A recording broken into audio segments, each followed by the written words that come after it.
This is a welcome announcement for Political Science 3301.783, Research Methods in Political Science for 8-week 1, spring 2021. I know that sounds crazy to say that, but it is already 2021. I wanted to give you an update to the course and also give you some tips and some pointers for the assignment coming up this weekend. So that way that everybody's on track there. If you can see from the syllabus, I'm going to go through the syllabus kind of quickly here because we are a week into the course, and because most of you I don't want to say most of you, some of you I've seen in other classes. So I am Dr. Ted McMichael. My office hours 9 to 11:30. Feel free to get in contact with me on Microsoft Teams. This course is conducted entirely online. All assignments, all lectures are already up, so you can theoretically do it at your own pace. That doesn't mean that you would get your grades immediately, because as we're going to talk about here, there's going to be a serious lag just because of the number of the people in the course. I love having everyone, but it's going to slow things down a little bit because it's going to take a serious amount of time for me. Okay. Course description. This is an introduction to the research process focused on formulating hypotheses, the process of data acquisition, basic methodology, literature reviews, and research proposals. And that's what we're going to do in this course. If you've ever talked with anyone who's taken the course before, it's very difficult. It's not difficult because there's going to be hard multiple choice exams or anything like that. It is really hard to get your mind around this. This is one of the required courses, and the reason it's required in political science is because we need to get all of our majors thinking about politics as a science. If we do not do that, we have failed. And so that's the gist of why it is difficult. The other part of it is we're going to talk about scientific inference throughout the course, and I'll just tell you, it's not well taught at any level of secondary, and it seems like something that's glossed over. As someone who does have a science degree originally, they don't teach much of it even in the hard sciences and the natural sciences, and physical sciences. So it's just expected that you know these things, and that's hard. And so that's why this will be a little bit tough. Okay. For the most part, what we're going to do here is we're going to introduce you to mainstream positivist political research. When we say positivist, that means you can expand knowledge. We believe that. And that there are verifiable answers to questions. We may not always get to them, okay? But that does exist. There are theoretical solutions to things, okay? That is different than what you'll see sometimes in English or history backgrounds, where they come from, what do they call it? A postmodern. We can't really know things. We do not believe that. Political science is not one of those fields. We are much closer to econ in the sense that we believe that we can model almost everything, okay? Maybe poorly, but we can. Okay. Let me get through this. There's the text. I had heard that the bookstore's got some shenanigans going on. They didn't order enough books because they didn't think that many people would be taking this class. I can't do anything about it. I can't do anything about screw-ups of the bookstore. I've tried now for a long time to try to get something going where, we could put some real pressure on them to do the right things, but I just can't. Against their wishes, I put a link to the Amazon in the actual syllabus. I got in trouble for that too, but that's okay. So you can see the book right here, buy new. Ooh, that's expensive. If you want to buy it, you can get it as low as $22.99. Renting it for $23, that's pretty reasonable for textbooks in any field, but also in political science. So there we go with that. I must have closed it there. Okay, there we go. Graded material. Research proposal, which we're going to talk about, 10% of your final grade. The rough draft, that's 15%. Your final draft, 15%. Midterm exam, 20. Final exam, 20. And the two um, discussions, 10% apiece. Okay. Now, I know about the discussions. All I ever seem to get is really cool answer, bro, right? Or great job. I couldn't have said it better. Uh, Sorry, this is not what I would do. In the face to face, we do the replicability and political science discussion. We'll sign that reading and we'll send it out, and it's pretty good. But know that the discussions are not there at my behest. I wish they weren't ever there. But that is what it is. But we'll grade them. What I'm looking for on discussions is mostly, did you read the article? Obviously. Do you have basically the right ideas about it? Basically, not opinions, but just about the facts there. And then, do you have something to contribute? I'm not looking to grade people down on discussions unless you put a little effort into it. And then I have no choice, right? And so that's what those are for. They're not meant to ruin your grade. In fact, it probably boosts most people's grades just because of the way that I grade them. Okay. Grading scale, nothing crazy. I round up. Anyone who doesn't round up, they don't believe in math. In math, we round up. Sorry to all the history and English people that 89 is an 80. No, if it's above 89.5, it's an A. If it's 79.5, it's a B. Okay. I may curve it down a little bit. I didn't have to, I don't think, last spring. Last time I taught this course, I can't remember off the top of my head. I don't think so. I think I had 22 and I had 7 or 8 A's, so everything was okay. So it wasn't a big deal. The majority of this class will make A's or B's in the course.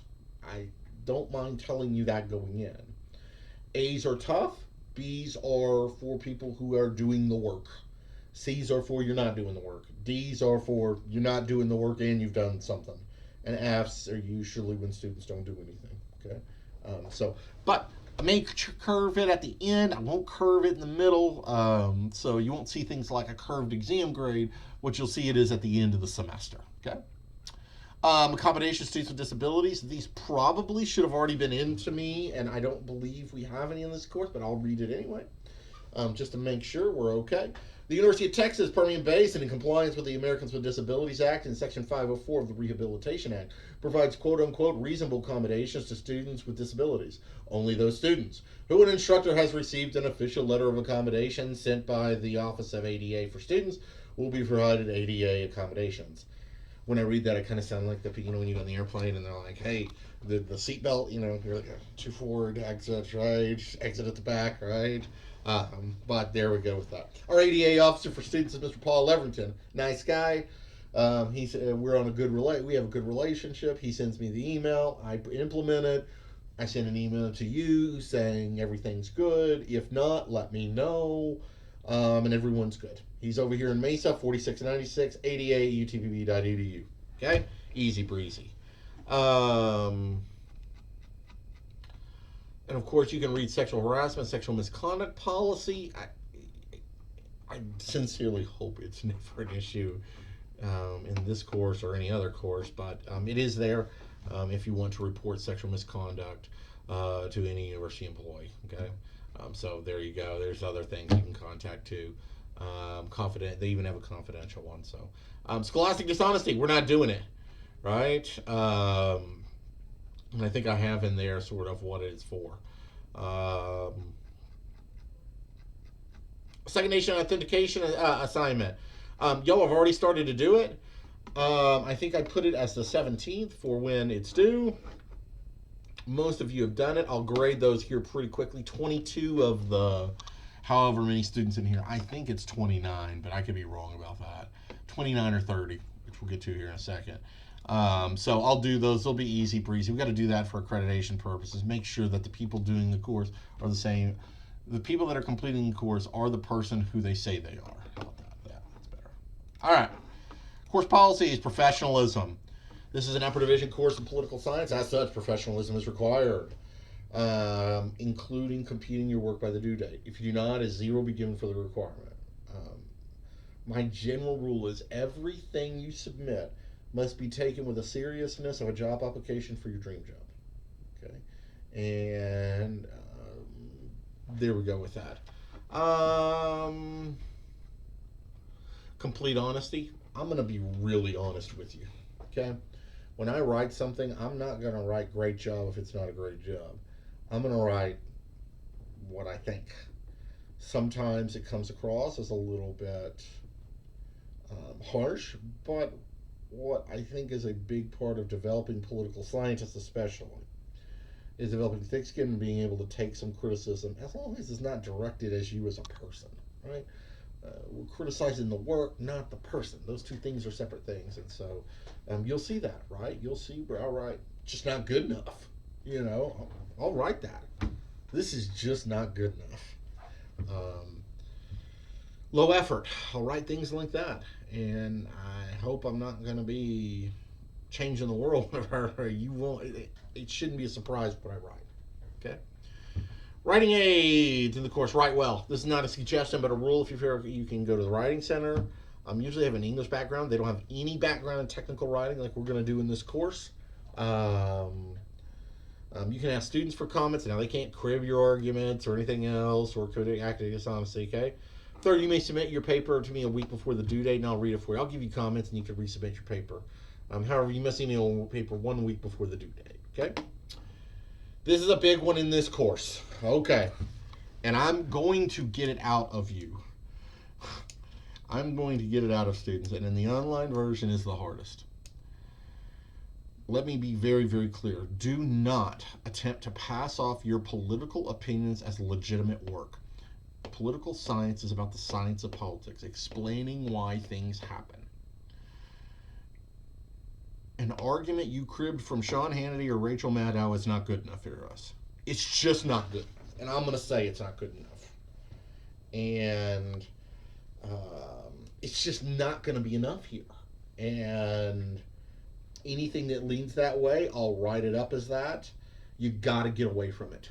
Because everyone... And here's the thing. I understand that that's difficult. Because, look, I looked at an assignment from an English department last year where they literally asked them to just write your political opinion, and the right ones got good grades. According to the instructor, the right opinions. So, I am very understanding of why that's a difficult thing and why it's a temptation. Look, our political beliefs, no matter what they are, right? Whether you're a communist, a fascist, whatever it is, right? It is something you hold dear, okay? It makes up your value system, right? And it forms a non-trivial portion of your identity, okay? That's sometimes good, sometimes bad, right? But this is political science, and we're going to deconstruct these, okay? We're going to put them into things, okay? Whenever I tell people, look, spending in congressional campaigns isn't that big of a deal. People go crazy, but it's supported by statistical evidence, okay? People on both sides get very upset about it, okay? Whenever we say, look, presidential approval may not be that important. Yeah, well, so-and-so, everyone hates him. Maybe, yeah? Probably, maybe, right? But it's not that important of a measure, okay? And so, it is a bad idea because political opinions make poor political science research and analysis, okay? And so just remember that as we go in here.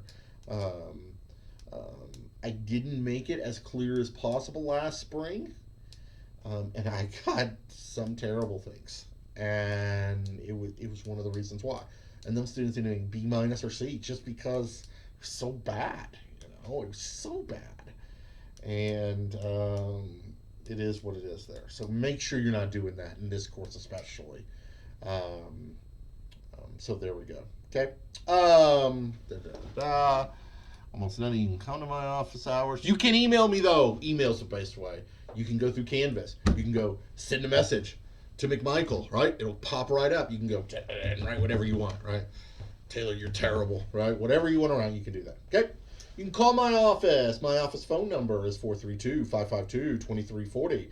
I'll get back to you as soon as possible. That's in the syllabus. I have blinking red lights from a long time ago. I'm not going to be in my office tons this semester, can't disclose too many things, but I have a lot of stuff going on in my life currently, and so of course I'm here for what's mandatory and required. But other than that, I'm not going to be around very much. I have a lot of things going on this semester and a lot of things that need to be fixed. So I'll get back to you as soon as possible. But the best way is email. I'm going to check my email every morning, and most of you know that I respond in every 48 hours, roughly, sometimes faster, but always 48 hours, excepting weekends and university holidays. So if you email me Friday at 5, don't expect an answer on Sunday at 5. You'll get it Monday 8 a.m. probably, or whenever I come in on Monday, probably pretty early. In the morning at least, I know that. The other stuff is that university holidays. So we had MLK Day, right? Or MLK Junior Day, right? If you emailed me on Friday, you didn't get anything until Tuesday, right? That's the way it's going to work. So there we go. There it is. And I talked about academic dishonesty. I had to bust someone last semester. Here's the possible punishments when you get caught. Official written warning. That's not going to happen unless it's a real borderline case. If it's really borderline. Mostly what I'm going to do is no credit on the assignment.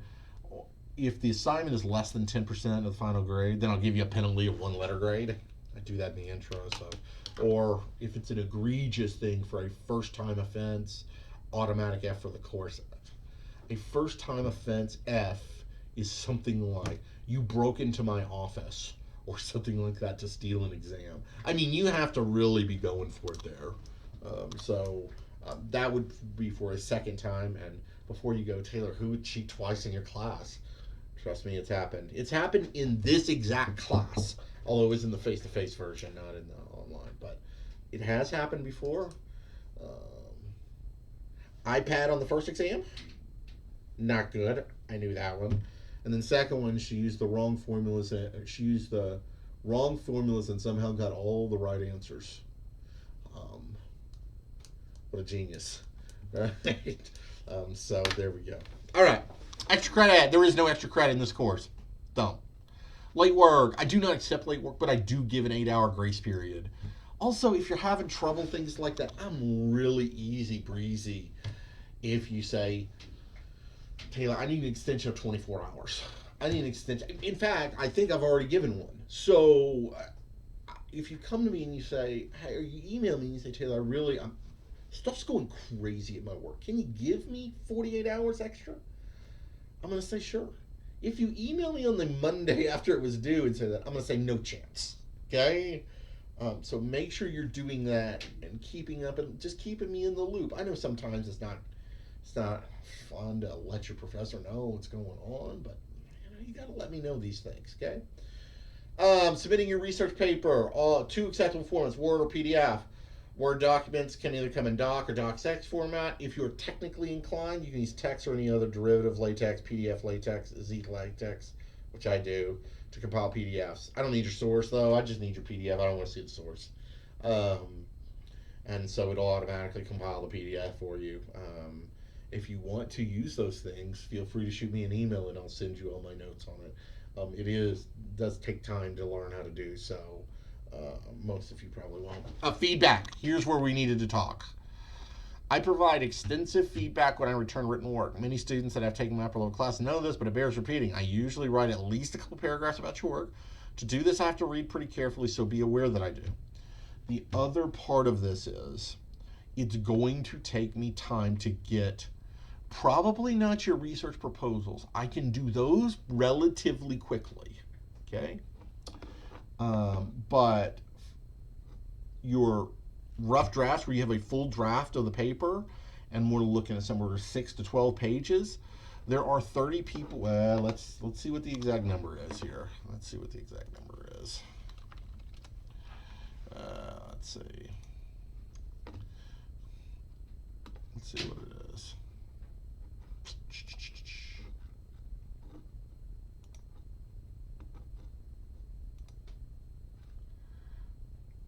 It says 24. Somehow mine seemed like it was larger. Maybe some people dropped, or it's getting close to Census Day or something like that. 24. It's going to take me a while. Most I've ever had in this class is 19 or 20, so 24 is a lot. And so for me, so if you're talking about 24, see, this is exactly why you don't call, because you call right in the middle of my stuff. 24 times, so let's just say on average 8 pages, right? That's 192 pages for me to read whenever we do that. And so that's a really important thing. Okay? All right. Maybe this person will get the hint eventually that I'm not picking up my phone for them. All right.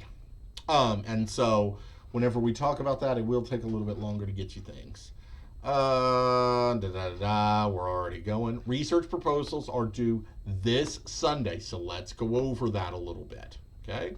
Let's go over it, right? Okay, great. Okay. So what we're going to do is to submit it. It's going to say under 2, right, which ends then.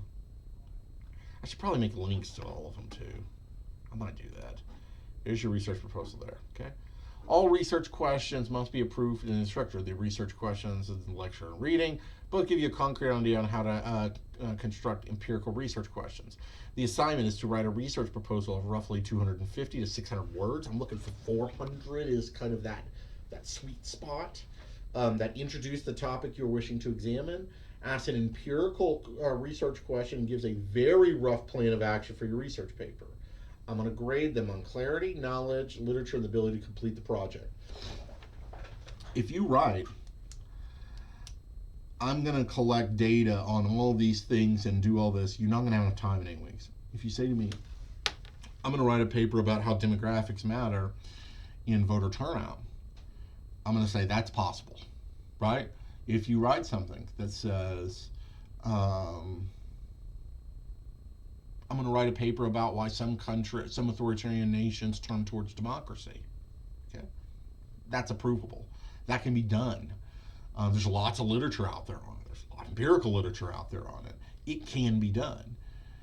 If you're going to write an IR paper, God bless your soul, you're going to write a paper on what causes conflict between nations, militarized or not. That's doable.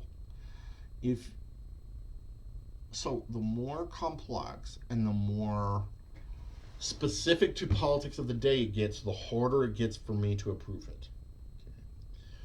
Also, stay away largely from the issue of law, other than if you're going to explain or if you're interested in justices voting outcomes, like in the Supreme Court, Court of Appeals, not the District Court because they're all by themselves, but something like that. That's about the only way you really go with the judicial side. This is not the time to write your how you feel about Roe v. Wade, because first of all, it's going to get in that political opinions part, and then secondly, there's no empirical research on it really. There's no way for you to do a scientific deal on it. If you can, it's already been done anyways to death, and there's no reason for it. And so, and that goes either way on that. So I don't want to see papers like that. Okay. And I'll give you an indication whether the topic's approved. I'll provide feedback to get your, if not, I'll provide you feedback to get it approved, right? And say, hey, as long as you do this, it's okay. Here's one that I wrote. Yada, yada, yada. It's real easy, and you'll see how I did it. I'll try to put one up, and I'll try to blank out their name from previous semesters, so that way it's a little bit more accessible to you. So 24th, so get that to me as soon as humanly possible. If you have any questions, feel free to shoot me an email at michael_t@utpb.edu, and good luck with completing the research proposal.